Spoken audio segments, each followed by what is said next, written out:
Hey travelers, welcome back to a new video. In this video, we're going to be talking about international economics and international trade.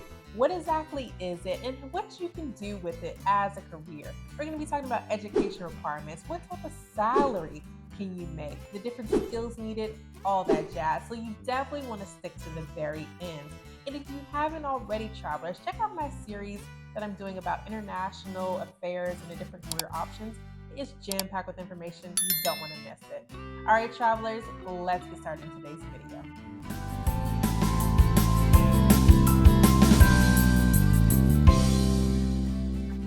What is international economics and trade? International economics focuses on the economic interactions and patterns and the economic activity between nations and how these activities can affect the world. International trade predicts and examines investment, production, and trade across geographic borders. They are important in today's society because we live in a globalized world.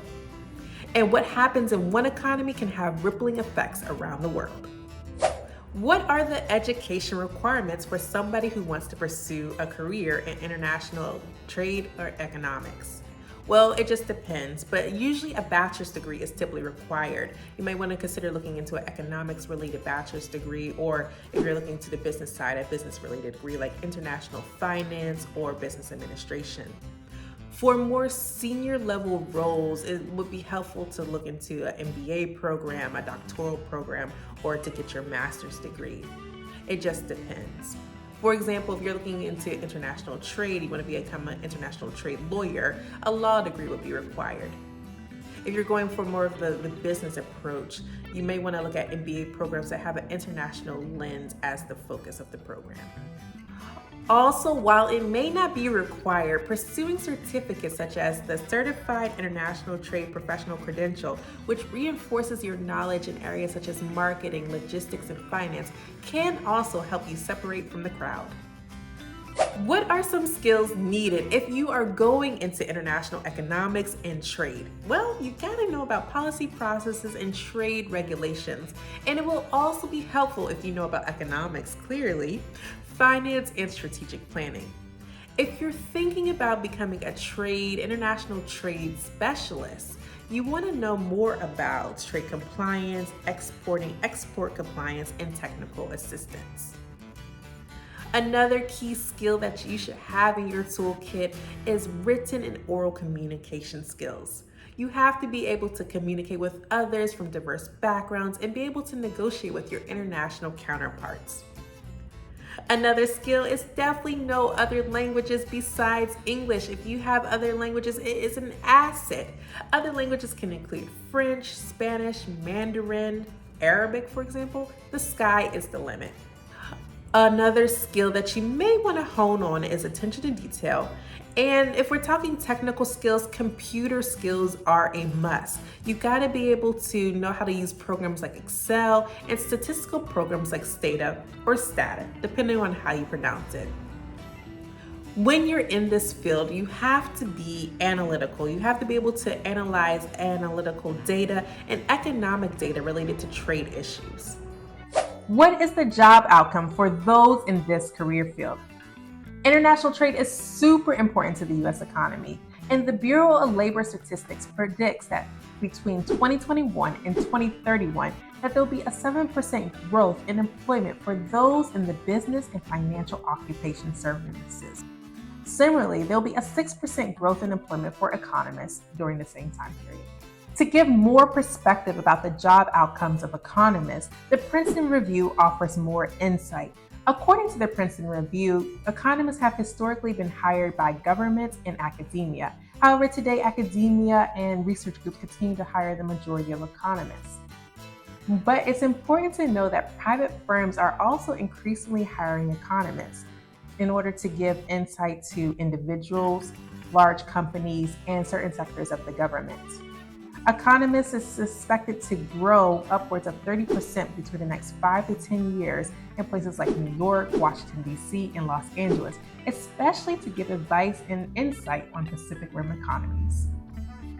What is the work-life balance and the job satisfaction like for those in this career field? Well, I went to payscale.com to get a deeper look. And what I found was for economists, they scored a job satisfaction rate of about 76%, and for meaning 54%. For business operations specialists, they scored 48% for meaning and 69% for satisfaction. According to Princeton Review, the job satisfaction for international economists is pretty good.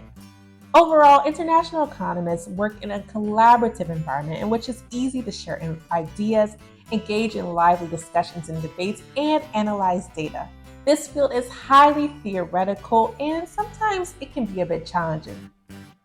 When economists get their start in grad school, many of them report working, and sometimes international economists also report working on weekends and facing strict deadlines. For those that have this position as an international economist, they often spend 30% of their time traveling and 40% of their time researching economic trends. For international economists, learning another language is definitely a plus and an asset.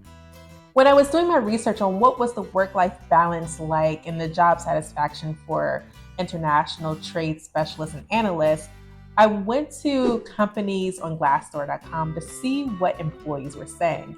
And most of the comments tended to be positive. The positive comments related to good work-life balance, benefits, being able to travel to unusual places, smart colleagues, for example. The negative comments had to deal with bureaucracy, understaffing, and sometimes interpersonal conflict. What is the salary like for those in this career field? According to the Bureau of Labor Statistics, for economists, the pay usually is about $105,000, six figures. For international trade specialists and analysts, according to salary.com, they make about $98,000, but the range usually falls between $77,000 and $118,000, six figures. What is the future of international economists and international trade specialists? Well, the future looks bright. For international economists, they will continue to use technology to their advantage to help them predict international trends around the world. And as I mentioned earlier, private firms will continue to hire international economists over the next 5 to 10 years in major cities such as Washington, D.C., Los Angeles, and New York to predict economic trends. If you are specializing in Pacific Rim economies and you're an economist, the future definitely looks bright for you.